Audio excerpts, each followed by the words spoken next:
143 आपण आळेपाळीने वाचणार आहोत. पान क्रमांक 763. स्तोत्रसंहिता 143 पान क्रमांक 763. आळेपाळीने स्तोत्रसंहिता वाचूया. 143 सुटका आणि मार्गदर्शन ह्यासाठी प्रार्थना. हे परमेश्वरा, माझी प्रार्थना ऐक, माझ्या विनंतीकडे कान दे. तू आपल्या सत्यतेने व न्यायत्वाने माझे ऐक. तू आपल्या दासाचा न्याय निवडा करू नको, कारण तुझ्या पुढे कोणी जिवंत मनुष्य नीतिमान ठरणार नाही. वैरी माझ्या जीवाचा पाठलाग करीत आहेत. त्याने माझे जीवन धुळीस मिळवले आहे. पुरातन काळी मृत झाल्याप्रमाणे मला त्याने अंधकाराच्या स्थळी राहण्यास लाविले आहे. माझा आत्मा माझ्या ठाई व्यक्त झाला आहे. माझे अंतर्मन घाबरे झाले. मी प्राचीन काळचे दिवस मनात आणतो. तुझ्या सर्व कृत्यांचे मनन करतो. तुझ्या हातच्या कृत्यांचे चिंतन करतो. मी आपले हात तुझ्यापुढे पसरवितो. शुष्क भूमीप्रमाणे माझा जीव तुझ्यापुढे ताणलेला झाला आहे. हे परमेश्वरा, त्वरा करून माझे ऐक. माझा आत्मा गळून गेला आहे. तू आपले तोंड माझ्यापासून लपवू नकोस. लपविशील तर मी गर्तेत उतरण्यासारखा होईन. प्रातःकाळी तुझ्या वात्सल्याचे शब्द मला ऐकू दे, कारण तुझ्यावर माझा भाव आहे. या मार्गाने मी चालवितो मला कळीव, कारण मी आपले चित्त तुझ्याकडे लावले आहे. हे परमेश्वरा, माझ्या वैऱ्यापासून मला मुक्त कर. मी तुझ्या पाठीस येऊन लपलो आहे. तुझ्या इच्छेप्रमाणे वागण्यास मला शिकव, कारण तू माझा देव आहेस. तुझा उत्तम आत्मा मला सरळ मार्गावर नेऊ. हे परमेश्वरा, तू आपल्या नावासाठी मला नवजीवन दे. तू आपल्या न्यायाने माझा जीव संकटातून बाहेर काढ. तू आपल्या दयेने माझ्या वैऱ्यांचा नायनाट कर. माझ्या जीवाला गांजणाऱ्या सर्वांचा नाश कर, कारण मी तुझा दास आहे. आमेन. हालेलुया. यावेळेस जुन्या करारामधून निर्गम या पुस्तकातून 3रा अध्याय 13 ते 17 वचन आपण वाचणार आहोत. पान क्रमांक 68. जुन्या करारामधून निर्गम या पुस्तकातून 3रा अध्याय 13 ते 17 आपल्यासाठी ब्रदर वाचतील. निर्गम 3 13 ते 17 ही वचने आपण ऐकूया. तेव्हा मोशे देवाला म्हणाला, पहा, मला तुमच्या पूर्वजांच्या देवाने तुम्हाकडे पाठविले आहे. असे मी इस्रायल वंशजांकडे जाऊन त्यांस सांगितले असता त्याचे नाव काय असे मला ते विचारतील, तेव्हा मी त्यांना काय सांगू. देव मोशेला म्हणाला, मी आहे तो आहे. तू इस्रायल वंशास सांग मी आहे, याने मला तुझकडे पाठविले आहे. आणखी देवाने मोशेला सांगितले, तू इस्रायल लोकांस सांग, तुमच्या पूर्वजांचा देव, अब्राहामाचा देव, इसाहाकाचा देव व याकोबाचा देव परमेश्वर याने मला तुम्हाकडे पाठविले आहे. हेच माझे सनातन नाव आहे व याच नावाने पिढ्यानपिढ्या माझे स्मरण होईल. तू जा आणि इस्रायलाच्या वडील जणांस जमवून सांग, तुमच्या पूर्वजांचा देव, अब्राहामाचा, इसाहाकाचा व याकोबाचा देव परमेश्वर याने मला दर्शन देऊन म्हटले की, माझे तुम्हाकडे खरोखर लक्ष गेले आहे व मिसर देशात तुमचे काय होत आहे हे मला कळले आहे. मिसर देशातल्या विपत्तीतून सोडून कनानी, हित्ती, अमोरी, परिज्जी, हिव्वी व यबुसी यांच्या देशात, जेथे दुधामधाचे प्रवाह वाहत आहेत, त्या देशात तुम्हास घेऊन जाईन असे मी सांगितले आहे, म्हणून कळीव. आमेन. वाचलेले वचन परमेश्वर आशीर्वादित करो. यावेळेस पत्राचे वाचन होईल. पेत्राचे पहिले पत्र ह्याचा 2रा अध्याय 18 ते 25 पान क्रमांक 325. पेत्राचे पहिले पत्र 2रा अध्याय 18 ते 25 आपण आपल्यासाठी ब्रदर वाचतील. पेत्राचे पहिले पत्र 2रा अध्याय 18 ते 25 ही वचने. सेवेचा अर्थ. घरच्या चाकरांनो, तुम्ही पूर्ण भयाने आपल्या धनाच्या अधीन असा, जे चांगले व सौम्य त्याच्याच केवळ नव्हे, तर जे कठोर त्याच्याही अधीन असा. जर कोणी अन्याय सोसताना देवाचे स्मरण ठेवून दुःखे सहन करीतो, तर ते उचित आहे. कारण पाप केल्याबद्दल मिळालेले ठोसे तुम्ही निमूटपणे सहन केल्यास त्यात काय मोठेपणा. पण चांगले केल्याबद्दल दुःख भोगणे व ते निमूटपणे सहन करणे हे देवाच्या दृष्टीने उचित आहे. कारण ह्याच करिता तुम्हास पाचारण करण्यात आले आहे. कारण ख्रिस्तानेही तुम्हासाठी दुःख भोगले आणि तेने करून तुम्ही त्याच्या पावलांवर पाऊल ठेवून चालावे म्हणून त्याने तुम्हाकरिता कित्ता घालून दिला आहे. त्याने पाप केले नाही आणि त्याच्या मुखात कपट आढळले नाही.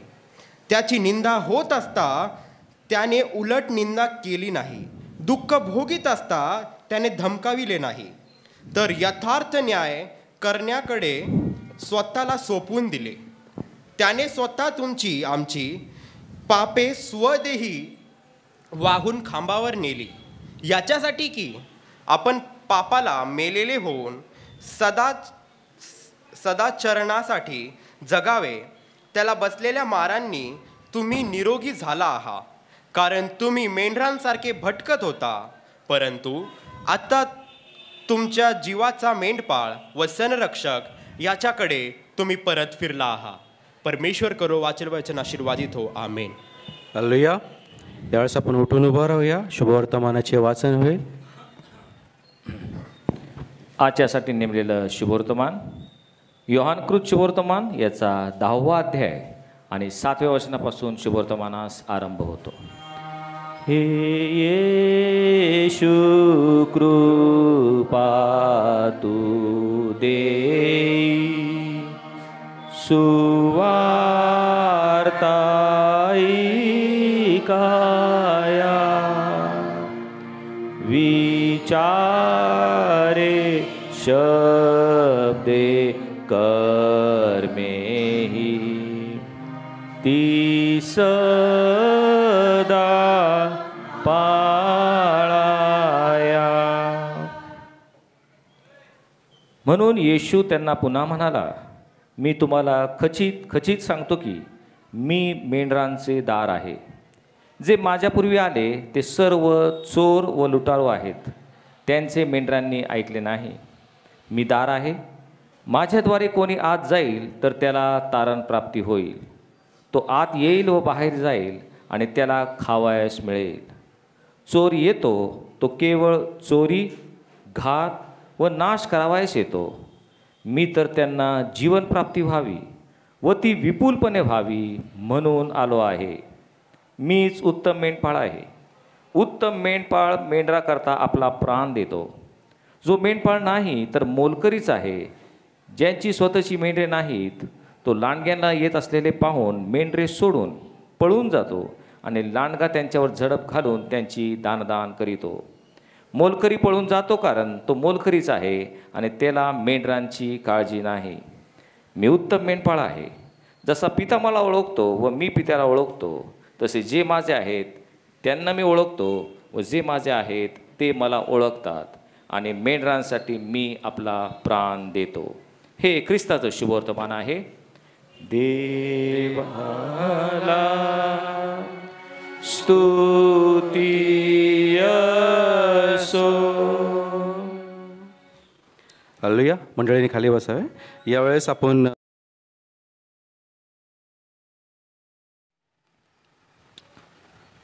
प्रार्थना करूयात. देवाचं वचन म्हणजे दुधारी तलवार. प्रभू, तुझं वचन मला योग्य रीतीने हाताळता यावं आणि त्याच्याद्वारे केवळ तुझ्याच पवित्र नावाचं गौरव व्हावं असं तू कर. प्रभू, आमचे नेत्र तू उघड आणि तुझ्या शास्त्रातल्या अद्भुत गोष्टी तू आमच्या नजरेस पाड. आमचे अंतःकरण तू उघड आणि त्या गोष्टी आत्मसात करण्यास तू आमचा सहाय्य करता हो. धन्यवाद प्रभू येशू ख्रिस्त, याच्या नावाने मागितलं म्हणून तो ऐक. आमेन. शब्द देही का झाला या विषयावर आपण गेले 2 रविवार मनन करत आहोत. आजचा हा 3रा भाग, याकडे आपण जाणार आहोत. पहिल्या भागामध्ये आपण पाहिलं की येशू ख्रिस्त जो देवाचा पुत्र मानवी देह धारण करून ह्या जगात आला आणि ते येण्याचं कारण तो त्याच्या मुखातून आम्हाला सांगत आहे. पहिल्या रविवारी किंवा पहिल्या भागात आपण पाहिलं, येशू ख्रिस्त म्हटला, मी नीतिमानास बोलवण्यास नाही तर पापी लोकास पश्चातापासाठी बोलवण्यास मी आलो आहे. या विषयावर आपण मनन केलं. दुसऱ्या भागात आपण पाहिलं, तो म्हटला, मी शांतता आणावयास आलो आहे असं समजू नका, मी शांतता आणावयास नाही, तर तलवार चालवावयास मी आलो आहे. मनुष्याच्या घरचेच लोक त्याचे वैरी होते. गेल्या रविवारी ह्या भागाकडे आपण लक्ष दिलं. आज शब्द देही का झाला याचा तिसरा भाग, याकडे आपण जाणार आहोत. योहानकृत शुभवर्तमान याचा 10वा अध्याय आणि 10वं वचन. येशू म्हणतो, चोर येतो ते केवळ चोरी, घात व नाश करण्यास येतो. मी तर त्यांना जीवन प्राप्ती व्हावी आणि तीही विपुल व्हावी म्हणून मी आलो आहे. येशूचं मानवी देह धारण करून येण्याचं तिसरं आणि महत्त्वाचं कारण, येशू म्हणतो तुम्हाला विपुल जीवन मिळावं, विपुल जीवन प्राप्ती व्हावी म्हणून मी आलो आहे. चोर येतो तो केवळ चोरी, घात व नाश करण्यास येतो. या ठिकाणी चोराला उद्देशून ते येशू म्हटलेला आहे, बोलला आहे.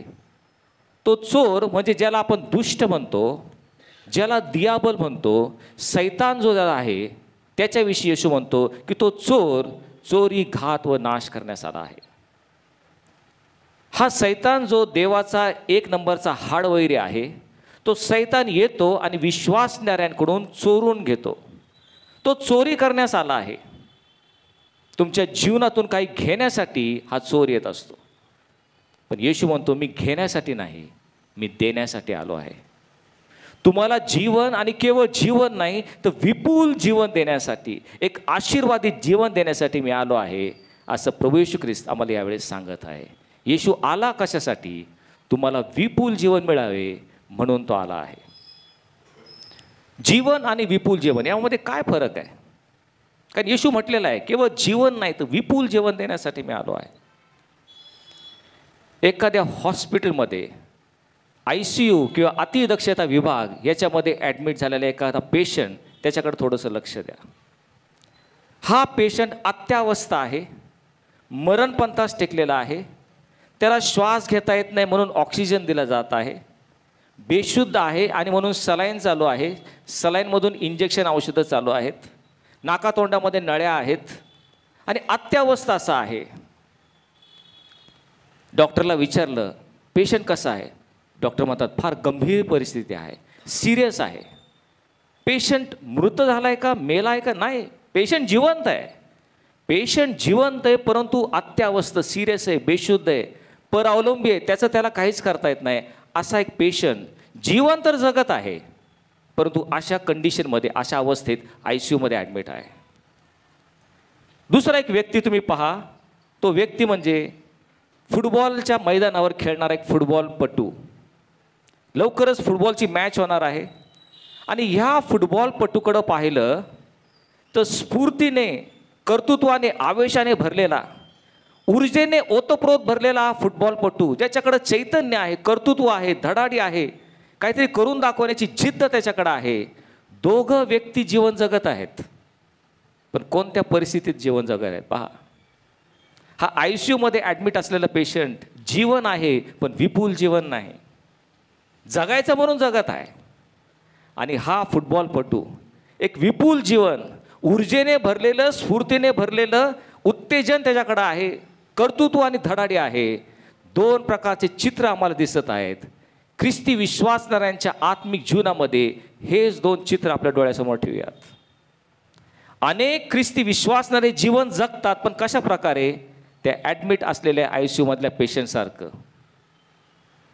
पाप रोगानं जडलेले आहेत आणि रोगट असल्यामुळं, आजारपणामुळं त्यांना विपुल जीवन जगता येत नाही.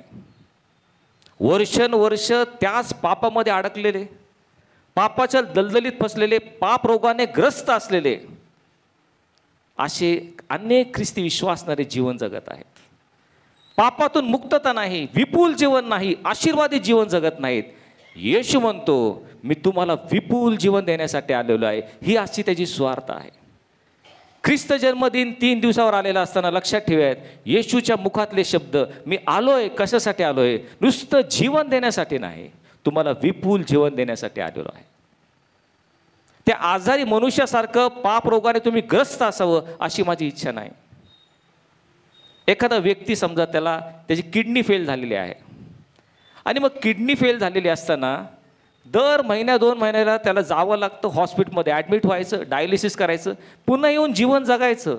जीवन तर जगत आहे, पण सर्व सोयी, औषधोपचार आणि दवाखाना ह्याच्यावर तो अवलंबून आहे, इंजेक्शन घेत आहे. तीच परिस्थिती अनेक विश्वासाची, बहुतांश विश्वासणाऱ्यांची हीच परिस्थिती आहे.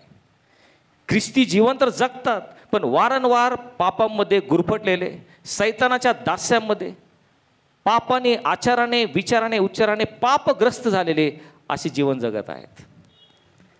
पण कुठल्याही पालकाला असं आवडेल का की आपलं लेकरू कायमचं आजारी आहे, सारखा दवाखाना चालू आहे, सारखे औषधोपचार चालू आहेत, सुदृढ जीवन जगू शकत नाही? कितीतरी निराश ते आपले पालक होतील आपल्या लेकरांबद्दल. त्या स्वर्गीय पित्याला त्याचे विश्वासणारे लेकरं कायम त्या पापरोगाने जडलेले, पापाच्या दलदलीत अडकलेले, पापातून बाहेर निघू शकत नाही, पापाच्या गुलामगिरीत आणि सैतानाच्या दास्यात असलेले तो स्वर्गीय पित्या आमच्याकडे पाहून त्याला आनंद होतो का? आणि म्हणून आज सुवार्ता आलेली आहे. तो म्हणतो, मी माझ्या पुत्राला या जगात पाठवलं आहे. कशासाठी? या पापाच्या दलदलीतून तुम्हाला बाहेर काढून एक विपुल जीवन देण्यासाठी, एक आशीर्वादित जीवन देण्यासाठी, पापावर विजय मिळवून एक विजयी ख्रिस्ती जीवन जगण्यासाठी माझा पुत्र या जगामध्ये आला आहे. ही आजची आमची त्याची सुवार्ता आहे. बहुतांश ख्रिस्ती विश्वासणारे जीवन जगतात, पण विपुल जीवन जगत नाही. हे आमचं दुर्दैव आहे. आणि म्हणून येशू ख्रिस्त आम्हाला म्हणतो, मी तुम्हाला एक वारसा देण्यासाठी आलेलो आहे, विपुल जीवनाचा वारसा देत आहे. हे माझं अभिवचन आज तुम्हाला आहे. ही आज आमची ते स्वार्थ आहे. येशू ख्रिस्ताला आहे एक विपुल जीवन देण्यासाठी आलेला आहे. कारण तो आमच्याकडं पाहत आहे. आम्ही प्रत्येक वेळेस मोहपाशामध्ये अडकलेले असे आम्ही आहोत. पापाच्या दलदलीत, सैतानाच्या गुलामगिरीत आम्ही अडकलेलो आहोत. सैतानाला नेहमीच आम्ही वश होतो. सैतान आम्हाला भुरळ घालतो आणि आम्ही नांगी टाकतो. ह्या जगामध्ये आकर्षित होऊन पापाच्या क्षणिक सुखामध्ये आम्ही सुखावतो आणि त्या पाप रोगाने भरलेलं जीवन आम्ही जगत आहोत. आणि म्हणून तो म्हणतो, मी तुम्हाला विपुल जीवन देण्यासाठी आलो आहे. पवित्र शास्त्रामध्ये एक व्यक्ती अशी आहे की जो या सैतानाला वश झाला नाही, सैतानाच्या भुरळीला तो त्या ठिकाणी पश्चाताप पावला आणि सैतानाकडे तो त्या लक्ष न देता एक विपुल जीवन तो जगला. येशू ख्रिस्ताने जे विपुल जीवन दिलं ते जीवन तो जगला. आणि तो म्हणजे शौलाचा झालेला पौल. हा संत पौल करिंथीकरास दुसरं पत्र याचा 2रा अध्याय आणि 14व्या वचनात तो म्हणतो, जो देव आम्हास सर्वदा ख्रिस्ताच्या ठाई जय उत्सवाने नेतो त्याची स्तुती असो. तो काय म्हणत आहे? जो देव आम्हा सर्वदा जय उत्सवाने ख्रिस्ताच्या ठाई नेतो त्याची स्तुती असो. होय, आम्ही सर्वदा ख्रिस्ताच्या ठाई जय उत्सव करू शकतो. एक विपुल जीवन आम्ही जगू शकतो. ही आजची सुवार्ता आहे. सर्वदा म्हणजे किती वेळ? 24/7. दिवसातले 24 तास, आठवड्यातले 7 दिवस, वर्षातले 12 महिने आम्ही एक विपुल जीवन, जयोत्साहाने भरलेलं जीवन, पापावर विजय मिळवणारं जीवन आम्ही जगू शकतो. ही स्वार्थ संत पौल आज आम्हाला पवित्र शास्त्रामध्ये सांगत आहे. आम्ही जे सर्व फक्त जीवन जगणारे आहोत ते विपुल जीवन म्हणजे काय हे समजण्यासाठी आपल्याला इस्रायल लोकांकडे जावं लागेल. मिस्राच्या गुलामगिरीमध्ये असलेले इस्रायल लोक, त्यांच्याकडे थोडं लक्ष द्या. हे लोक मिस्राच्या गुलामगिरीमध्ये आहेत. जवळजवळ 430 वर्ष ते गुलामगिरीमध्ये आहेत. त्यांचं दास्य फार बिकट आहे. हा फारो राजा इस्रायल लोकांकडून सक्तीची कामं करून घेत होता आणि म्हणून इस्रायल लोकांनी परमेश्वराकडे आक्रोश केला. परमेश्वराच्या कानी त्यांची वाणी पडली आणि त्याने मोशेला इस्रायल लोकांची सुटका करण्यासाठी फारोकडे पाठवलं. तेव्हा परमेश्वराने मोशे कर्वे इस्रायल लोकांना एक निरोप दिला. निर्गम याचा 3रा अध्याय आणि 16वं वचन. परमेश्वर म्हणतो, माझे तुम्हाकडं लक्ष गेले आहे आणि मिस्रात तुमचे काय होत आहे हे मला कळले आहे. परमेश्वराचं लक्ष इस्रायल लोकांकडे गेलं आणि तो म्हणतो, तुमचं दास्य, तुमची गुलामगिरी, तुमची अवस्था, तुमचा आक्रोश माझ्या कानावर आला आहे आणि म्हणून मी तुमच्यासाठी 2 गोष्टी करील याचं अभिवचन परमेश्वर त्यांना देतो. परमेश्वर त्यांना काय म्हणतो? 3रा अध्याय 17वं वचन. तो म्हणतो, मी तुम्हाला मिस्र देशातल्या विपत्तीतून बाहेर काढीन आणि दुधामधाचा प्रवाह वाहणारा देश याच्यामध्ये मी तुम्हाला घेऊन जाईन. 2 अभिवचनं परमेश्वराने इस्रायल लोकांना दिले आहेत. तो काय म्हणतो? मी तुम्हाला मिस्र देशाच्या दास्यामधून, त्या गुलामगिरीमधून मी तुम्हाला बाहेर काढेल, तुमच्या संकटातून मी तुम्हाला बाहेर काढेन. आणि दुसरं अभिवचन, मी तुम्हाला दुधामधाचा प्रवाह वाहणारा देश, जिथे समृद्धी आहे, संपन्नता आहे, आशीर्वाद आहेत, तेथे मी तुम्हाला घेऊन जाईन. हे 2 चित्र आपल्या डोळ्यासमोर आणा. पहिली गोष्ट म्हणजे तो म्हणतो तुम्हाला मिस्राच्या गुलामगिरीतून मी बाहेर काढेन. हे कशाचं जीवन चित्र आहे? गुलामगिरीतून त्यांना स्वातंत्र्यामध्ये आणणारा, मरणातून जीवनामध्ये येण्याचं ते चित्र आम्हाला दिसत आहे. आज परमेश्वर देखील आम्हाला आश्वासन देत आहे. मनुष्य पापी आहे. पवित्र शास्त्र आम्हाला सांगतं सर्वांनी पाप केलं आहे आणि देवाच्या गौरवाला ते अंतरले आहेत. आज त्याचं अभिवचन आम्हाला आहे, तुमच्या पापांची क्षमा करून, तुम्ही जर पश्चाताप केला तर पापांची क्षमा करून तुम्हाला मी जीवनामध्ये आणण्यास मी समर्थ आहे. हे अभिवचन त्याने आम्हाला दिलं आहे. आणि दुसरं तो म्हणतो मी दुधामधाचा प्रवाह वाहणारा देश याच्यामध्ये मी तुम्हाला घेऊन जाईल. हे कशाचे चित्र आहे? हे विपुल जीवनाचं चित्र आहे. जिथे विपुलता आहे, संपन्नता आहे, आशीर्वाद आहे, सुख समाधान आहे, हे विपुल जीवनाचं चित्र आम्हाला त्या ठिकाणी दिसत आहे. गुलामगिरीतून सुटका म्हणजे जीवन मिळणं, आणि दुधामधाचा प्रवाह वाहणारा देश यामध्ये प्रवेश म्हणजे विपुल जीवन. गुलामगिरीतून सुटका म्हणजे पापांची क्षमा, आणि विपुल जीवन दुधामधाचा प्रवाह वाहणारा देश म्हणजे पापांवर विजय. या 2 गोष्टी परमेश्वर आम्हाला सांगत आहे. मी तुमची पापांची क्षमा करून तुम्हाला जीवन देईलच, पण त्याहीपेक्षा महत्त्वाची गोष्ट तुम्हाला पापावर विजय मिळून तुम्हाला विपुल जीवन देण्यासाठी मी आलो आहे. ही माझी स्वार्थ आहे. पण माझा प्रश्न आहे, जी 2 अभिवचनं त्या परमेश्वराने त्या पिढीतील इस्रायल लोकांना दिली होती, ती दोन्ही अभिवचनं पूर्ण झाली का? हे बघण्यासारखं आहे. फार महत्त्वाचं बारकाईने आपण पाहूयात, ही दोन्ही अभिवचनं जी परमेश्वराने त्यांना दिली होती ती पूर्ण झाली का? पहिलं अभिवचन, मी तुम्हाला मिस्राच्या दास्यातून बाहेर काढेल, तेव्हा खरोखर ते पूर्ण झालं. सर्व लोक मिस्राच्या दास्यातून बाहेर आले आणि रानावनातून भटकंती करून ते आता दुधामधाचा प्रवाह वाहणारा देश, वचनबद्ध देश, त्याकडे ते रवाना झालेले आहेत. पण प्रश्न आहे, जे दुसरं अभिवचन त्यांना दिलं होतं, मी तुम्हाला दुधामधाचा प्रवाह वाहणारा देश याच्यामध्ये घेऊन जाईल, ते अभिवचन त्या पिढीच्या बाबतीत पूर्ण झालं का? त्याचं उत्तर असं आहे की ते अभिवचन पूर्ण होऊ शकलं नाही. ती पिढी त्या विपुल जीवनामध्ये, वचनबद्ध देशामध्ये जाऊच शकली नाही. ते सर्व रानातच मरण पावले, त्यांची प्रेते रानातच पडली. ही त्यांची शोकांतिका होती. हे त्यांचं दुर्दैव आहे. विपुल जीवन तर मिळालं, विपुल जीवन ते पाहू शकले नाहीत. आज ती शोकांतिका अनेक ख्रिस्ती विश्वासणाऱ्यांची आहेत.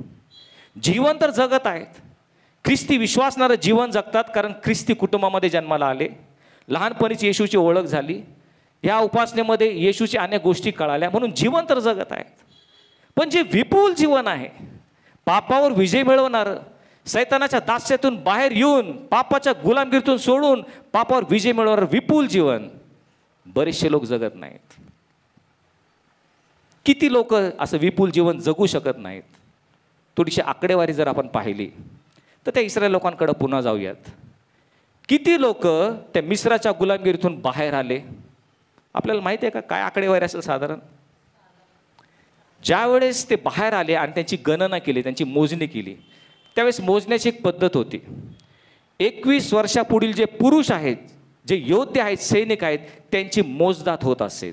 आणि ज्यावेळेस मोशेने त्यांना मोजलं, गणना याचा पहिला अध्याय आणि 46 वचन, त्यामध्ये असं म्हटलंय, ते सर्व लोक मिळून 6,03,550, अगदी अचूक आकडा त्या ठिकाणी दिला आहे.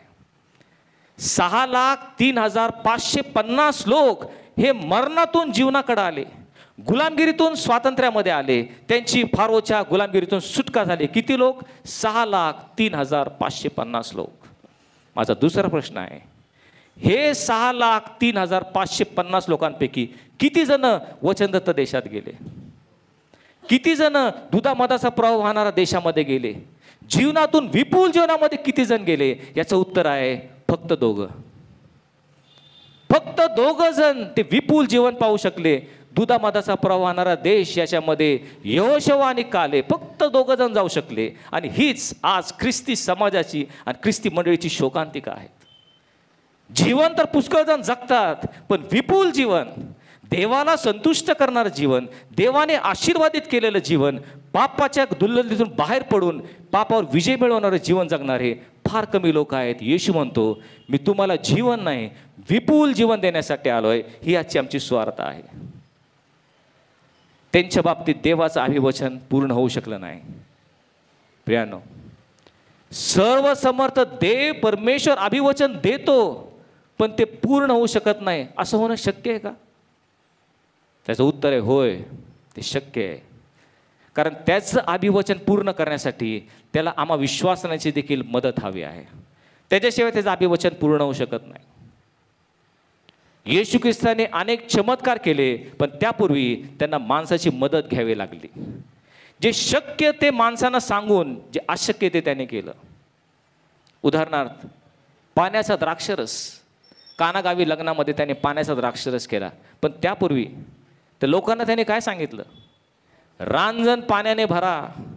लोकांनी ते रांजण पाण्याने भरल्याशिवाय येशूने पाण्याचा द्राक्षरस केला नाही. ज्या येशूला पाण्याचा द्राक्षरस करणं शक्य होतं, त्याला केवळ शब्दाने ते रांजण पाण्याने भरणे सुद्धा शक्य होतं, पण त्याने काय केलं? जे शक्य ते माणसांना सांगितलं. प्रभू येशू ख्रिस्त लाजाराच्या कबरेसमोर उभा आहे. तो लोकांना काय म्हणतो? धोंड बाजूला करा. आणि मग त्याने लाजाराला, मृत लाजाराला जिवंत केलं, पुनरुत्थित केलं. ज्या येशूने लाजाराला जिवंत केलं, तो नुसतं शब्दाने धोंड बाजूला करू शकत होता, पण त्याने लोकांना सांगितलं धोंड बाजूला करा. तसंच मी तुम्हाला विपुल जीवन देण्यासाठी आलो आहे हे अभिवचन पूर्ण व्हायचे असेल तर आमच्या सहकार्याची, आमच्या सहयोगाची परमेश्वराला गरज आहे. त्याशिवाय हे अभिवचन तो पूर्ण करू शकत नाही. का पूर्ण होत नाही? ते लोक वचनदत्त देशात का जाऊ शकले नाहीत? याचं कारण, आणि फार महत्त्वाचं कारण आम्ही लक्षात घेतलं पाहिजे.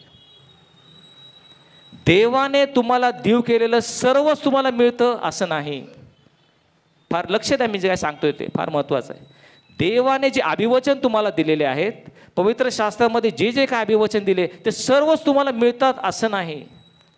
तर जेवढा तुम्ही विश्वास ठेवता तेवढंच तुम्हाला मिळतं, हे लक्षात घेणं महत्त्वाचं आहे. सर्व विपुल त्या देशामध्ये जाणं, विपुल जीवन जगणं कशावर अवलंबून आहे? तुमच्या विश्वासावर ते अवलंबून आहे. जितका विश्वास तुम्ही ठेवणार तेवढंच तुम्हाला देवापासून मिळणार. ज्यावेळेस परमेश्वराने इस्रायल लोकांना सांगितलं, मी तुम्हाला त्या मिस्राच्या गुलामगिरीतून बाहेर काढेल, त्या दास्यातून बाहेर काढेल, सर्व लोकांनी विश्वास ठेवला. होय परमेश्वरा, तुझ्या इच्छेप्रमाणे हो. आणि त्याप्रमाणे 6 लाख लोक मिस्राच्या गुलामगिरीतून बाहेर आले. आणि केवळ 2 वर्षाच्या अंतरानं ते आता वचनदत्त देशात, ते सुद्धा अभिवचन परमेश्वरानेच दिलं होतं, मी तुम्हाला दुधामधाचा प्रवाह वाहणारा देश याच्यामध्ये घेऊन जाईल. त्याच्या सीमेवर येऊन टेकलेले आहेत. हे 6 लाख त्या देशाच्या सीमेवर आलेत. आणि मग मोशेने 12 हेर नेमले आणि त्यांना म्हटलं, हेरगिरी करून या, हा देश कसा हे पाहून या. तेव्हा त्या 12 हेरांनी संपूर्ण देश हेरला. जमीन सुपीक आहे, मुबलक फळं आहेत, भरपूर पाणी आहे, सर्व काय सुंदर आहे. पण त्यांनी येऊन काय सांगितलं? पण तिथले लोक फार धिप्पाड आहेत, ते राक्षसी आहेत. आम्ही स्वतःला त्यांच्यासमोर एखाद्या टोळासारखे वाटलो. त्यांची नगरं तटबंदीची आहेत. आपल्याला आता देशात जाता येणार नाही, आपण तेवढे समर्थ नाहीत. हा अहवाल त्या लोकांनी त्यांना दिला. फक्त 2 लोक यहोशुवा आणि काले म्हटले आपण जाऊ शकतो, पण 10 जण म्हटले आपण जाऊ शकत नाही. विश्वास त्यांनी दाखवला नाही. आणि परमेश्वर म्हटला, तुमच्या विश्वासाप्रमाणे तुम्हाला प्राप्त हो. जर तुम्हाला वाटतं त्या वचनदत्त देशात तुम्ही जाऊ शकत नाही, तर मग चला, तुमच्याच म्हणण्याप्रमाणे मी करतो, मागं फिरा. पुढील 40 वर्ष मी तुम्हाला रानावनातून भटकंती करून नेईल. तुमच्या सर्वांची प्रेते येथेच पडतील आणि तुमची पिढी त्या वचनदत्त देशात जाईल. का? कारण तुम्ही विश्वास धरला नाही. मी हे करू शकतो. आज तोच प्रश्न परमेश्वर आम्हाला विचारत आहे. मी तुम्हाला विपुल जीवन देण्यासाठी आलेलो आहे, हा विश्वास तुम्ही धरता काय? आणि अनेक जण त्याला नाही असं म्हणतात. ह्याची शोकांतिका आहे. आणि म्हणून त्या अविश्वासामुळं आम्हाला ते विपुल जीवन प्राप्त होऊ शकत नाही. आपण त्या वचनदत्त देशात जाऊ असा किती लोकांनी विश्वास धरला नाही? 6,03,550 लोक होते, मी आत्ता सांगितलं. किती जण म्हटले की आपण जाऊ शकणार नाही? 100 लोक, 200, 1000, 10,000? प्रियानो, 6,03,550 लोक होते. त्यामधले 6,03,548 लोक म्हटले आपण तिथे जाऊ शकणार नाही. आमचा विश्वास नाही की त्या धिप्पाड राक्षसांना आम्ही मारू शकू. फक्त 2 सोडून इतक्या लोकांनी अविश्वास धरला आणि म्हणून भयंकर परिणाम असा झाला की पुढील 40 वर्ष त्यांना रानामाळातून भटकंती करावी लागली. त्या दुधामधाचा प्रवाहाचा देश चाकण्याचा त्यांना संधीच मिळाली नाही. आणि ही सुद्धा आज ख्रिस्ती समाजामध्ये शोकांतिका आहे. 99% लोक यांचा विश्वासच नाही की येशूने म्हटलेलं आहे, मी विपुल जीवन देण्यासाठी तुम्हाला आलेलो आहे. ह्या पापावर विजय मिळवून एक यशस्वी जीवन, पवित्र आत्मेने जगणारं जीवन तुम्हाला देण्यासाठी आलेलं आहे. याचा विश्वासच लोकांना बसत नाही. आणि म्हणून तो म्हणतो तुमच्या विश्वासाप्रमाणे तुम्हाला प्राप्त हो. ते विपुल जीवनापासून वंचित झालेले आहेत. का? कारण तो जो चोर आहे त्या चोराने ही स्वार्थ तुमच्यापासून चोरून घेतलेली आहे. चोर येतो ते चोरी, घात आणि नाश करण्यासाठी येतो. त्या दियाबल म्हटलेल्या सैतानाने ही स्वार्थ आमच्यापासून वंचित ठेवलेली आहे. त्याच्यावर आमचा विश्वास बसत नाही कारण सैतानाने आमच्यापासून ही चोरी करून नेलेली आहे. आणि म्हणून लक्षात ठेवा, गुलामगिरीतून सुटका म्हणजे जीवन, पण दुधामधाचा प्रवाह वाहणारा देश याच्यामध्ये प्रवेश म्हणजे विपुल जीवन. ते विपुल जीवन बरेच जणांना मिळत नाही. बरेच जण त्या रानावानातच भटकंती करत आहेत, विपुल जीवनापासून वंचित झालेले आहेत. अशी ख्रिस्ती समाजाची शोकांतिका आहे. तुमच्या विश्वासाप्रमाणे तुम्हाला प्राप्त हो. विश्वास असेल तेच ते विपुल जीवन पाहू शकतात. मत्ते वर्तमान याच्या 9व्या अध्यायामध्ये 2 आंधळ्यांना दृष्टी दिल्याचा एक चमत्कार त्या ठिकाणी नमूद केलेला आहे. येशू एकदा चाललेला आहे आणि 2 आंधळे येशूच्या मागं आले. त्या गर्दीतून त्याने वाट काढली आणि म्हटले, अहो दावीद पुत्र हो, आम्हावर दया करा, आम्हावर दया करा. तेव्हा येशू एका घरामध्ये गेला. त्या घरामध्ये 2 आंधळे गेले. तेव्हा येशूने त्या दोन्ही आंधळ्यांना एक अति महत्त्वाचा आणि मार्मिक प्रश्न विचारला. येशू त्यांना म्हटला, हे करावयास मी समर्थ आहे असा तुमचा विश्वास आहे काय? फार महत्त्वाचा प्रश्न होता. त्यांच्या उत्तरावर पुढील चमत्कार अवलंबून होता. तुम्ही आंधळे आहात, तुम्हाला दृष्टी देण्यासाठी मी समर्थ आहे असा तुमचा विश्वास आहे काय? तेव्हा ते त्याला म्हटले, होय प्रभू, हा आमचा विश्वास आहे. तेव्हा येशू त्यांना काय म्हटला? येशू त्यांना म्हटला, तुमच्या विश्वासाप्रमाणे तुम्हाला प्राप्त हो. आणि लगेच त्यांना दृष्टी आली. पहा, सर्व काय त्यांच्या विश्वासावर अवलंबून होतं. एक महान चमत्कार. आंधळे असलेले लोक, त्यांना दृष्टी मिळणार होती, पण अवलंबून कशावर? त्यांच्या विश्वासावर ते अवलंबून होतं. ही महत्त्वाची गोष्ट ते समजून घेणं आम्हाला गरजेचं आहे, प्राप्त आहे. ही जी घटना आहे, हा चमत्कार आहे, ह्याला थोडंसं वेगळं वळण देऊयात. थोडीशी कल्पना आहे, काल्पनिक चित्र डोळ्यासमोर उभं करूयात. येशू ख्रिस्त चाललेला आहे, आंधळे मागं आले आणि आम्हाला दृष्टी मिळावी, आमच्यावर चमत्कार करावा अशी विनंती त्यांना केली. तेव्हा येशू घरात गेला. त्याच्या मागे 2 आंधळे घरात गेले आणि आता बाकीचे सर्व लोक, हजारो लोक त्या घराच्या बाहेर उभे आहेत. आता ते आत तर गेलेले आहेत, त्यांना दृष्टी हवी आहे. येशू ख्रिस्त त्यांना आंधळेपणातून दृष्टी देतो का नाही ह्याच्या मनामध्ये शंका आहे बऱ्याच लोकांची. सर्वजण आतुरतेने वाट बघत आहेत. ह्या येशूने अनेक चमत्कार केले होते. कुष्ठरोग्यांना बरं केलं, आंधळ्यांना दृष्टी दिली, नवे मृतांना सुद्धा पुनरुत्थित केलं. हे त्या लोकांना माहीत आहे. आणि म्हणून हे 2 आंधळे ह्यांना सुद्धा दृष्टी प्राप्त होईल ह्या आशेने, या विश्वासाने सर्व लोक घराच्या बाहेर उभे आहेत. आता आत काय चाललंय ते पाहत आहेत. थोडीशी कल्पना आपण करूयात. येशूने त्यांना विचारलं, हे करावयास मी समर्थ आहे असा तुमचा विश्वास आहे काय? तेव्हा त्यातला एक जण म्हणतो, होय प्रभू, माझा विश्वास आहे की मी जो आंधळा आहे त्या मला दृष्टी देण्यास तू समर्थ आहेस, हा माझा विश्वास आहे. येशू त्याला म्हणतो, तुझ्या विश्वासाप्रमाणे तुला प्राप्त हो. आणि अचानक त्याला एकदम दृष्टी आली आणि तो सगळं काय पाहू लागला. तर दुसऱ्या आंधळ्याकडे जाऊयात. तो आंधळा त्याला सुद्धा हाच प्रश्न विचारला येशूने, हे करावयास मी समर्थ आहे असं तुझा विश्वास आहे काय?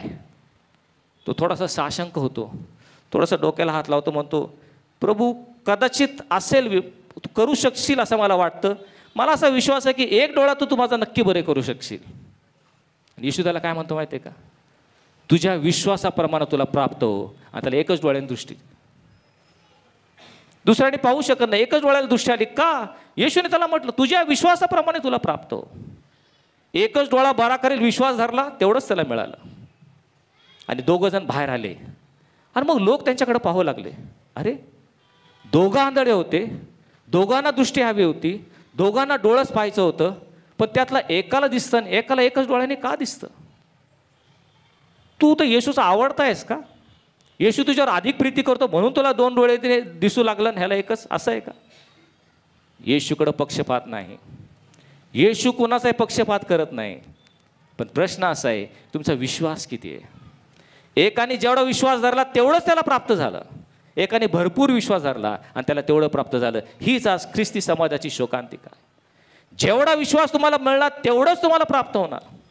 जर तुम्ही विश्वास धरला की येशू ख्रिस्त आम्हाला फक्त जीवन देऊ शकतो, तुम्हाला फक्त जीवन मिळणार, पापांची क्षमा तुम्हाला मिळणार. आणि असे बरेच नाही, बहुतांश ख्रिस्ती लोक, 99% ख्रिस्ती लोक जे आहेत त्यांना हाच विश्वास आहे की प्रभू येशू ख्रिस्त आमची फक्त पापांची क्षमा देऊ शकतो. आणि म्हणून तसं जीवन ते जगत आहे. कसं जीवन जगतात माहिती आहे का? रोज भरपूर पापं करायचे आणि रात्री देवाची क्षमा मागायची. परमेश्वरा, जे सर्व पापं मी केलेले आहेत दिवसभरात त्याची तुम्हाला क्षमा कर. आणि त्यांना माहिती आहे आमचा देव क्षमाशील देव आहे, आमच्या सर्व पापाची क्षमा केली, ह्या विश्वासानं आपलं समाधान करतात आणि झोपी जातात. कशासाठी? उद्या नवीन खातं उघडायचं आहे, उद्या पुन्हा तेच पापं करायचे, रात्री पुन्हा क्षमा मागायची, परवासाठी मोकळं. वारंवार त्याच पापांमध्ये, त्याच दलदलीत फडकलेले रोज पाप करायचे, क्षमा मागायचे आणि क्षमा देव देतो, कारण देव क्षमाशील आहे. पण किती दिवस असं चालणार? हे असं त्या ICU मधल्या पेशंटसारखं तुम्ही किती दिवस जगणार आहात? येशूची आज आम्हाला स्वार्थ आहे, मी तुम्हाला विपुल जीवन देण्यासाठी आलेलो आहे.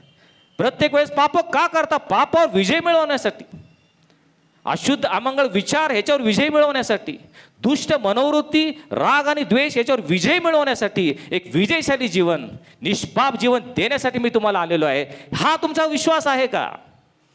दुर्दैवाने अनेक लोक म्हणतात आमचा असा विश्वास नाही आणि म्हणून त्यापासून ते वंचित राहतात. येशू म्हणतो मी तुम्हाला विपुल जीवन देण्यासाठी आलेलो आहे. प्रियांनो, प्रभू येशू ख्रिस्त आम्हाला प्रश्न विचारतो, तुमच्या पापांची क्षमा करायला मी समर्थ आहे का? आणि सर्व ख्रिस्ती लोक म्हणतात होय, आम्हाला माहिती आहे ना.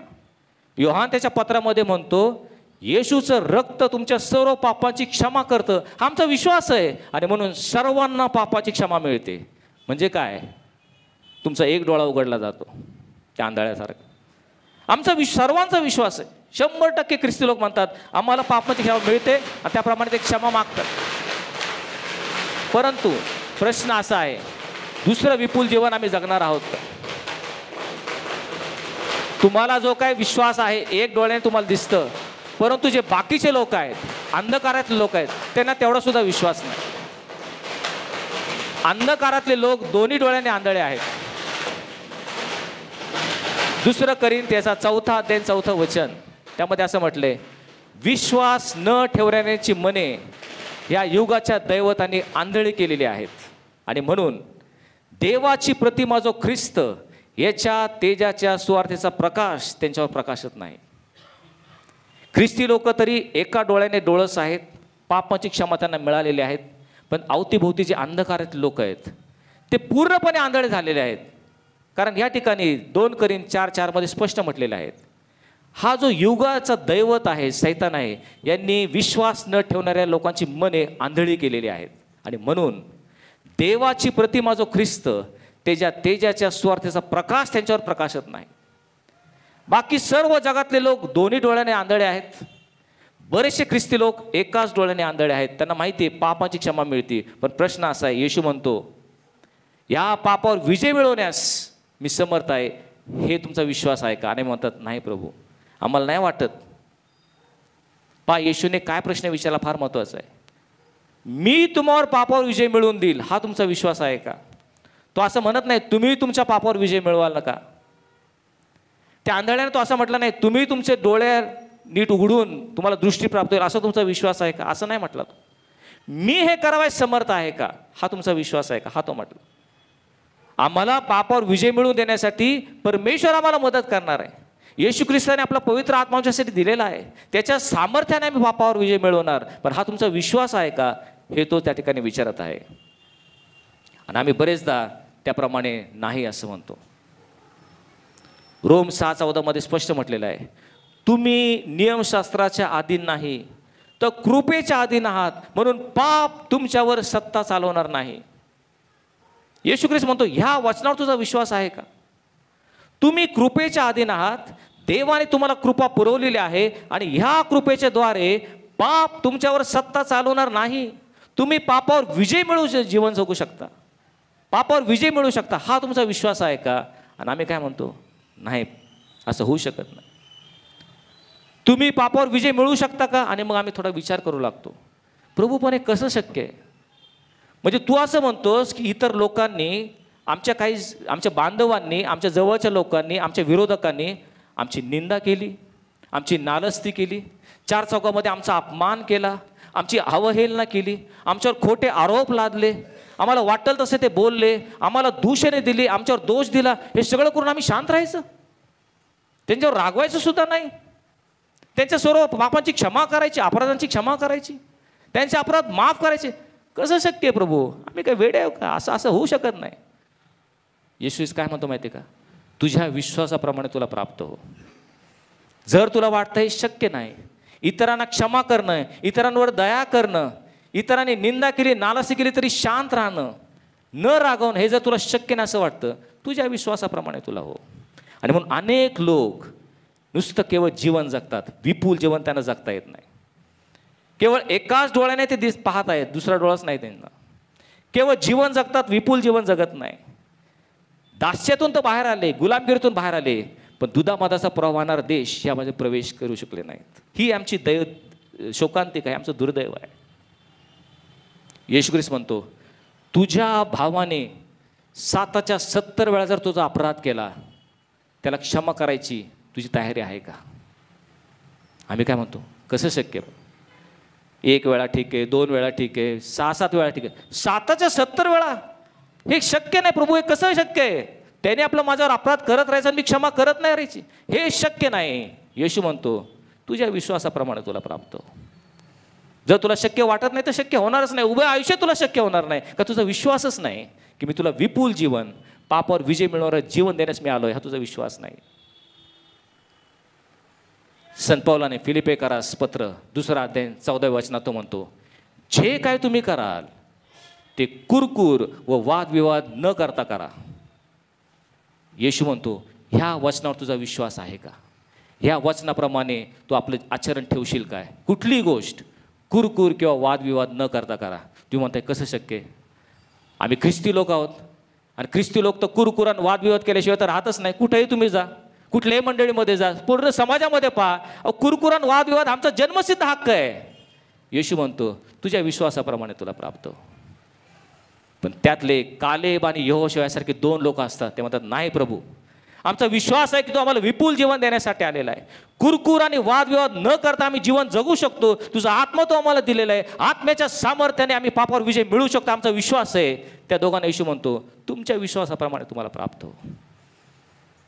येशू म्हणतो मी तुम्हाला विपुल जीवन देण्यासाठी आलेलो आहे, हे खरे माना, या सुवार्थेवर विश्वास ठेवा, तसं चाला, ते तुम्हाला प्राप्त होईल. पेत्र त्याच्या पत्रामध्ये म्हणतो ह्याच करता तुम्हाला पाचारण केलेलं आहे. तुम्ही ख्रिस्ताच्या पावलावर पाऊल चालावं म्हणून त्याने तुम्हाला कित्ता घालून दिलेला आहे. त्याच्या ठाई पाप आढळलं नाही आणि त्याच्या मुखात कपट आलं नाही.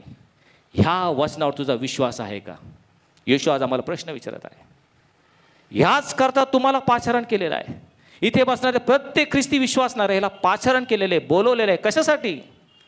तुम्ही ख्रिस्ताच्या पाऊलावर पाऊल टाकून चालावे म्हणून त्याने तुम्हाला कित्ता घालून दिलेला आहे. कोणता कित्ता?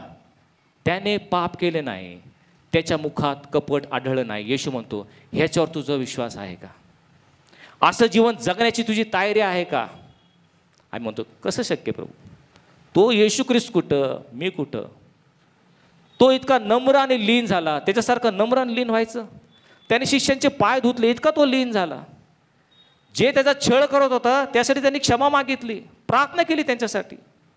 अशा प्रकारचं जीवन जगायचं, जे त्याने यातना वेदना सर्व काय सहन केलं, तोंड सुद्धा उघडलं नाही, असं जीवन जगणं कसं शक्य आहे? येशू म्हणतो, तुझ्या विश्वासाप्रमाणे तुला प्राप्त हो. तुला जर वाटतं अशक्य आहे तर ते शक्य होणार नाही. विपुल जीवनामध्ये तू जाऊ शकणार नाही. आणि हेच अनेक ख्रिस्ती विश्वासणारे असं जीवन जगत आहेत, कारण विश्वासच नाही. तुमच्या विश्वासाप्रमाणे तुम्हाला प्राप्त होतं. पण यहोशुवा आणि कालेब त्या वचनदत्त देशाच्या सीमेवरती उभे आहेत आणि ते काय म्हणतात, होय आम्हाला माहिती आहे ते राक्षस आहे, ते धिप्पाड लोक आहेत, राक्षसी आहेत, त्यांची नगरे तटबंदीची आहेत, परंतु आपण त्याच्यावर चढाई करून जाऊ, कारण आपण तो देश घेण्यास समर्थ आहोत. 6 लाख लोकांपैकी 2 लोक फक्त विश्वास ठेवणारे होते. जरी ते राक्षसी आहेत, संकट मोठं आहे, तटबंदीची नगरे आहेत, तरी पण आपण त्यांना पराभूत करू शकतो, आपण तेवढे समर्थ आहोत, हा विश्वास त्यांनी धरला. आणि म्हणून 2च लोक त्या वचनदत्त देशात गेले, ते विपुल जीवन ते जगू शकले. आणि त्यांच्याकडे पाहून परमेश्वर काय म्हटलं माहिती आहे का? परमेश्वर म्हटला, माझा सेवक कालेब ह्याची वृत्तीच निराळी आहे आणि तो मला पूर्णपणे अनुसरला आहे. म्हणून कालेब आणि यहोशुवा हे दोघंच लोक त्या दुधामधाच्या प्रवाह वाहणाऱ्या देशामध्ये जातील. हे परमेश्वराचं अभिवचन होतं. 6,03,550 लोकांपैकी केवळ 2 लोक येशूने परमेश्वराने पाहिले आणि तो म्हटला, हे निराळ्या वृत्तीचे लोक आहेत, हे मला पूर्णपणे अनुसरलेले आहेत. आज तीच स्थिती ख्रिस्ती समाजाची आहे. 6 लाख लोकांपैकी 2 लोकांकडे परमेश्वराचं लक्ष जातं. ते लोक कसे असतात? त्यांची वृत्तीच निराळी असते. जीवनामध्ये त्यांची वृत्ती, त्यांचा संकटाकडे बघण्याचा दृष्टिकोन वेगळा असतो. त्यांच्या जीवनामध्ये कितीही संकट आले, अरिष्ट आले, मोहपाश आले, सैतानी हल्ले झाले, अंतर्गत भांडणं आहेत, पण सर्वाकडे पाहण्याचा दृष्टिकोन वेगळा आहे. आमचा देव त्यांच्यापेक्षा समर्थ आहे. जे यहोशुवा आणि कालेबने पाहिलं तेच ते दोघं लोक पाहतात आणि म्हणतात, प्रभू हे जे राक्षस आहे त्यांना जिंकण्याचं सामर्थ्य आमच्यामध्ये आहे, आमचा विश्वास आहे. परमेश्वर म्हणतो, तुमच्या विश्वासाप्रमाणे तुम्हाला प्राप्त हो. ते विपुल जीवनामध्ये जातात. किती? 6 लाखपैकी 2 लोक. प्रियांनो, अशी निराळी वृत्ती असणारे, देवाला आपलं जीवन समर्पित करणारे किती लोक आमच्या मंडळीमध्ये, आमच्या समाजामध्ये आहेत. हा कनान देश जो आहे तर कशाचं चित्र आहे? कनान देश म्हणजे आमचा जो देह आहे, आमचं शरीर आहे, त्याचं चित्र आहे. आणि कनान देशामध्ये जे राक्षसी लोक आहेत, धिप्पाड लोक आहेत, हे कशाचे चित्र आहे? आमच्या देहामध्ये वसणारे जे गुप्त पातक आहेत, ते सर्व गुप्त पातक त्याचं ते चित्र आहे. कनान देश जिंकण्यापूर्वी, त्यामध्ये प्रवेश करण्यापूर्वी त्या राक्षसी लोकांना, धिप्पाड लोकांना पराभूत करणं, त्यांचा वध करणं आवश्यक आहे. त्याच्याशिवाय तुम्ही प्रवेश करू शकत नाही. आणि म्हणून तुम्हाला जर विपुल जीवन जगायचं आहे तर तुमच्या ह्या कनान देशात किंवा देहात जे राक्षस वसलेले आहेत त्यांचा वध करणं, त्यांच्याशी लढाई करणं, त्यांना पराभूत करणं हे आवश्यक आहे. जे यहोशुवा आणि कालेबने केलं. कोणते राक्षस आमच्यामध्ये बसलेले आहेत? सर्व प्रकारचा राग आणि द्वेष याचे राक्षस आमच्या ह्या कनान देशामध्ये वस्ती करत आहे. सर्व प्रकारचा स्वार्थ आणि लोभ, पैशाचा लोभ याचे राक्षस आमच्यामध्ये वस्ती करत. त्यांच्याशी युद्ध करणं, त्यांच्याशी लढाई करणं गरजेचं आहे. त्याच्याशिवाय तुम्ही कनान देशात प्रवेश करू शकत नाही. सर्व प्रकारची देहाची वासना, डोळ्याची वासना याचं राक्षस आमच्या ह्या जीवनामध्ये बसलेले आहेत. त्याच्याशी युद्ध करावं लागणार. कनान देशात जाणं एवढं सोपं नाही. होय, विपुल जीवन जगणं एवढं सोपं नाही. लढाई आहे त्याच्यासाठी. आमचं युद्ध रक्तमांसाबरोबर नाही. सत्ता, अधिकार, अंधकारमय जगाचा अधिपती आणि आकाशातील दुरात्मासमूह यांच्याशी युद्ध केल्याशिवाय विपुल जीवन जगता येत नाही. आमच्यामध्ये कोणते राक्षस आहेत? निर्दयीपणाचा राक्षस. अनेक वेळा इतरांविषयी आम्हाला दया येत नाही. येशूने म्हटलेलं आहे, जे दयाळू ते धन्य, तर त्याच्यावर दया करण्यात येईल. पण आम्ही निर्दय, पाषाण हृदय लोक आहोत. निर्दय असतो. आम्ही अक्षमाशीलतेचा राक्षस आहे. इतरांना क्षमा करण्यासाठी आमचं मन झजत नाही. आणि म्हणून बहुतांश लोक सामान्य नुसतं जीवन जगतात. विपुल जीवन त्यांना जगताच येत नाही. प्रियानो, कल्पना करा, एखादा मनुष्य आहे, त्याला एकुलता एक पुत्र आहे आणि हा मनुष्य अतिशय श्रीमंत धनाढ्य मनुष्य आहे. त्याच्याकडं भयंकर मोठी प्रॉपर्टी आहेत, इस्टेट आहेत, अनेक त्याचे व्यवसाय, मोठमोठे व्यवसाय त्याच्याकडे, इंडस्ट्रीज आहेत, कोट्यवधी रुपये त्याच्या बँकेमध्ये आहेत आणि एक मोठा वारसा या मनुष्यानं आपल्या मुलासाठी सोडलेला आहे. एकुलता एक मुलगा. त्याने त्या ठिकाणी एक विल किंवा मृत्यूपत्र केलं आणि तो मनुष्य मरण पावला. आणि ते जे मृत्यूपत्र आहे ते त्यांच्या वकिलाच्या हातामध्ये आहे. हा वकील थोडासा धूर्त आहे, चाणाक्ष आहे आणि म्हणून वकिलाने काय केलं, बेकायदेशीररित्या सर्व प्रॉपर्टी हडप केली आणि स्वतःच्या नावावर केली. आणि हा जो वारसा असणारा मुलगा आहे त्याला फक्त 10,000 रुपये दिले. म्हटले एवढंच फक्त तुझ्या ते बापाने सोडलेलं आहे, 10,000 रुपये. तो मुलगा त्या वकिलाला सोडेल का? तो फार कटाक्षानं पाहिल, माझ्या बापाची एवढी इस्टेट, एवढ्या प्रॉपर्टी, एवढ्या बँक बॅलन्स आहे, कोट्यवधी रुपये असताना मी फक्त 10,000 रुपये का घ्यावेत? तो त्या वकिलाचा पाठपुरावा करेल, अनेक लोकांचे सल्ले घेईल, त्या वकिलाला कोर्टात खेचेल आणि आपला हक्क, आपला अधिकार मिळवण्याचा प्रयत्न करेल. का?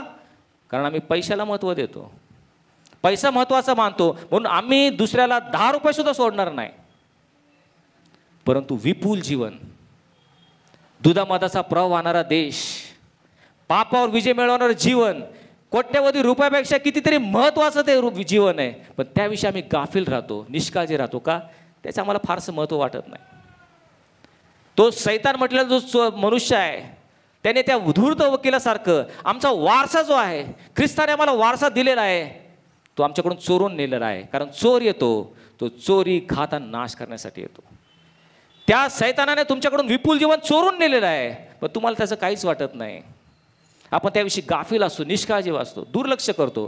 कारण पैशाला जसं महत्त्व देतो तसं विपुल जीवनाला आम्ही फारसं महत्त्व देत नाही. आणि म्हणून असंख्य लोक सामान्य जीवन तर जगतात, ख्रिस्ती म्हणून जीवन जगतात, पण पापावर विजय मिळवणारं विपुल जीवन ते जगू शकत नाही. प्रश्न माझा असा आहे, अजून किती दिवस, अजून किती दिवस असंच त्या पापाच्या दलदलीत तुम्ही खटपटत राहणार आहात? त्या चोराने चोरी करून नेलेली आहे. डोळे उघडा, लक्ष द्या आणि तुमचा जो वारसा येशू ख्रिस्ताने तुम्हाला दिलेला आहे तो घ्या. ते विपुल जीवन देण्यासाठी तो आलेला आहे. ते विपुल जीवन साध्य करून घे. आज जर या ख्रिस्त जन्मदिनी आम्ही हे केलं तर खऱ्या अर्थाने या ख्रिस्त जन्मदिन आमच्यासाठी आत्मिकदृष्ट्या लाभदायक ठरणार आहे. येशूने म्हटले, मी तुम्हाला विपुल जीवन देण्यासाठी आलेलो आहे. विपुल जीवन म्हणजे काय? याचं शेवटचं चित्र येशू ख्रिस्त आम्हाला दाखवत आहे. सणाचे दिवस आहेत. यरुशलेमेच्या सभास्थानात प्रचंड गर्दी झालेली आहे. हजारोच्या संख्येने यहुदी त्या ठिकाणी आलेत. आणि मग असं म्हटलेलं आहे, मग सणाच्या शेवटच्या म्हणजे महत्त्वाच्या दिवशी त्या गर्दीमध्ये येशू ख्रिस्त उभा राहून मोठ्याने तो म्हटला, जो कोणी तहानेला असेल त्यांनी माझ्याकडे यावं आणि प्यावं. जो माझ्यावर विश्वास ठेवतो त्याच्यातून शास्त्रात सांगितल्याप्रमाणे जिवंत पाण्याच्या नद्या वाहतील. जो त्याच्यावर विश्वास ठेवतो त्यांना जो आत्मा मिळणार होता त्याच्याविषयी तो बोलला. येशू ख्रिस्ताचं आज तुम्हाला मला सर्वांना एक आव्हान आहे. तो म्हणतो, जो कोणी तहानेला असेल त्यांनी माझ्याकडे यावं आणि प्यावं. जो माझ्यावर विश्वास ठेवतो त्याच्या जीवनातून जिवंत पाण्याच्या नद्या वाहतील. ह्याला म्हणतात विपुल जीवन. जिवंत पाण्याच्या नद्या जे एक दुखत्याची नाही, सर्व शहराची, सर्व गावाची तहान भागू शकतात, असं जिवंत पाणी तुमच्याकडे आहे. ख्रिस्ती विश्वासणारे म्हणून जिवंत पाण्याच्या नद्या तुमच्यातून वाहू शकतात. पण दुर्दैव असं आहे, शोकांतिका असं आहे, आमचा विश्वासच नाही की जिवंत पाण्याच्या नद्या माझ्यातून वाहतील. हा विश्वास अनेक ख्रिस्ती लोक गमावून बसलेत का त्या चोराने येऊन चोरून नेलेला आहे. आम्हाला काय वाटतं माहिती आहे का? जिवंत पाण्याच्या नद्या वाहणे म्हणजे हे याजक लोकांचं काम आहे. याजक लोक, बिशप लोक, आजकाल जे प्रॉफिट स्वतःला म्हणतात, अपॉस्टल म्हणतात, हे जे देवाचे सेवक आहेत, यांच्या जीवनातून जिवंत पाण्याच्या नद्या वाहतील. मी तर एक सामान्य मनुष्य आहे, माझ्या जीवनात कसं होईल? अट काय दिली सांगितलं, बघितलं का तुम्ही? येशूने काय अट दिली? कोणी अपॉस्टल, प्रॉफिट, प्रेषित यांच्या जीवनातून जिवंत पाण्याच्या नद्या वाहतील असं येशू म्हटलं नाही. तो काय म्हटला? जो कोणी माझ्यावर विश्वास ठेवतो, शास्त्रात सांगितल्याप्रमाणे त्याच्या जीवनातून जिवंत पाण्याच्या नद्या वाहतील. हा विश्वास तुमचा आहे का? जो कोणी असू दे, सामान्यातली सामान्य ख्रिस्ती विश्वासणारे असेल, त्याने विश्वास ठेवला तर त्याच्या जीवनातून जिवंत पाण्याच्या नद्या वाहून तो एक विपुल जीवन, पापावर विजय मिळवणारं जीवन जगू शकेल. पण प्रश्न आहे, आमचा विश्वास आहे का? जो कोणी माझ्यावर विश्वास ठेवतो त्याच्या जीवनातून जिवंत पाण्याच्या नद्या वाहतील. आणि म्हणून आज आपण पाहिलं येशू ख्रिस्त का आला हे त्याने आम्हाला दाखवून दिलेलं आहे. तो मी तुम्हाला जीवन प्राप्ती आणि ती विपुल व्हावी म्हणून मी आलेलो आहे. सामान्य जीवन जगत असाल तर डोळे उघडा, येशूने दिलेले अभिवचन लक्षात घ्या, त्याच्यावर विश्वास ठेवा, म्हणजे एक विपुल जीवन जगण्यासाठी त्याचा आत्मा तो तुम्हाला देईल. आत्ममंडळास काय म्हणतो हे ज्याला कान आहे तो ऐको. प्रार्थना करूयात. स्वर्गीय पित्या, तू येण्याचं तिसरं कारण तू आम्हाला दाखवलेलं आहे. प्रभू येशू, तू म्हणतोस चोर येतो चोरी घाता नाश करण्यासाठी येतो, मी तर तुम्हाला जीवन प्राप्ती व्हावी आणि ती विपुल व्हावी म्हणून मी आलो आहे. या वचनावर आम्ही विश्वास ठेवावा, विश्वासाप्रमाणे आम्हाला प्राप्त व्हावं आणि पापाच्या दलदलीतून बाहेर पडून पापावर विजय मिळून एक नवीन विजयशाली जीवन जगण्यासाठी आम्हाला तू सिद्ध कर. ख्रिस्त जन्म सोहळा करत असताना या वचनाचा विसर तो आम्हाला पडू देऊ नकोस. हे सर्व मागणं धन्यवाद प्रभू येशू ख्रिस्त याच्या नावाने मागितलं म्हणून तो आहे. आमेन.